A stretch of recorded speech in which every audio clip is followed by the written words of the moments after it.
Tá bom? Canetas como a tirzepatida podem mexer na tireoide? Sim, geralmente a gente tem hipotireoidismo subclínico no uso da caneta, tá? Isso acontece muito. O pessoal que está na retatrutida, tirzepatida e por aí vai, tem um hipotireoidismo subclínico. Existe uma hipofunção tireoidiana durante o uso da tirzepatida. A gente tem um aumento de TSH e uma queda de T4, principalmente pelas alterações ali no sistema adrenérgico, tá, que a gente nota com o uso da tirzepatida, tá bom? Então sim, tem uma hipofunção tireoidiana sim, tá bom? Vamos ver aqui, vamos ver as perguntas, vamos ver.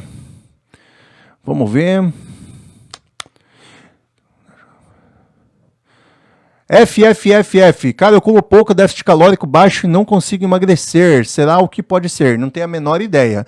Mas geralmente quando vocês têm um déficit calórico muito grande, vocês realmente vão travar o emagrecimento muito antes da hora, tá? Um déficit calórico muito grande, como eu já expliquei na função tireoidiana, por exemplo, é contraproducente, velho, tá? Então assim, o que acontece? Você baixa demais as calorias e a sua tireoide entra em hipofunção. É como se entrasse num hipotireoidismo subclínico por reduzir demais as calorias.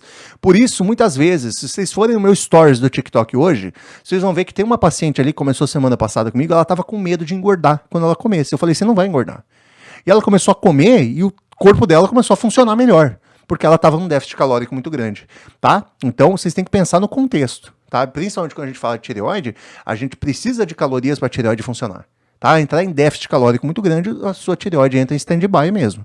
Tá bom? Só a biotina, Rodrigo e Daiane? Sim, quando vocês fizerem exame de B12 ou da tireoide, é sem biotina, tá? Sem biotina 7 dias.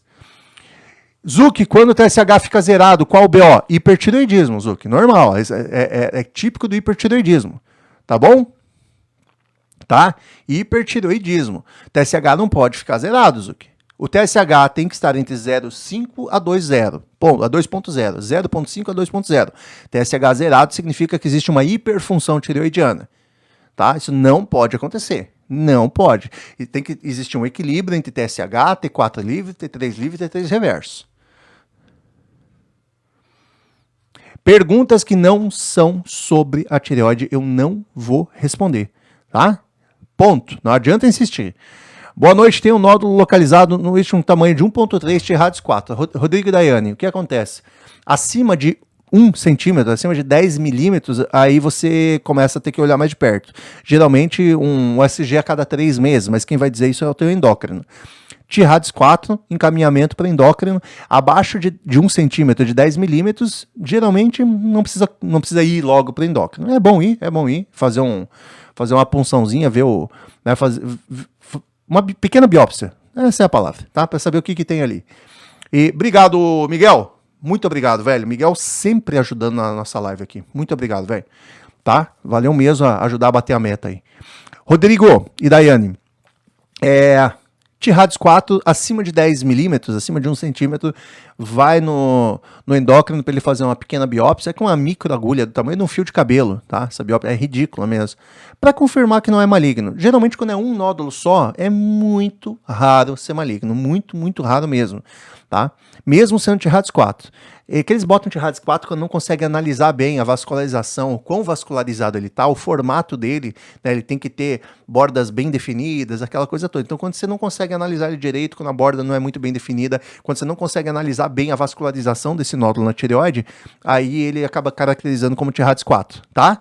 Mas acima de 1 centímetro, a gente sempre pede para ir no endócrino para fazer fazer uma biópsiazinha ali para saber se é maligno ou não, tá bom? Patrícia, fiz uma tireoidectomia porque estou precisando tomar cálcio há 13 anos por conta da paratireoide. Quando a gente altera a tireoide, a gente também altera a expressão da paratireoide. E a paratireoide é o que regula a produção de cálcio, tá? Então provavelmente deu um hiperparatireoidismo, né, Patrícia? E por conta do hiperparatireoidismo, você está tendo que tomar cálcio, porque a paratireoide não estava dando conta de produzir cálcio suficiente. Tá? Provavelmente é isso. Quando a gente mexe na paratireoide, existem algumas alterações tireoidianas. Quando a gente mexe na tireoide, existem algumas alterações paratireoidianas, tá? Por isso que a gente faz aquele exame PTH juntamente com cálcio sérico e cálcio iônico, tá? Para entender o que está acontecendo na paratireoide e produção de cálcio, tá bom, minha cara?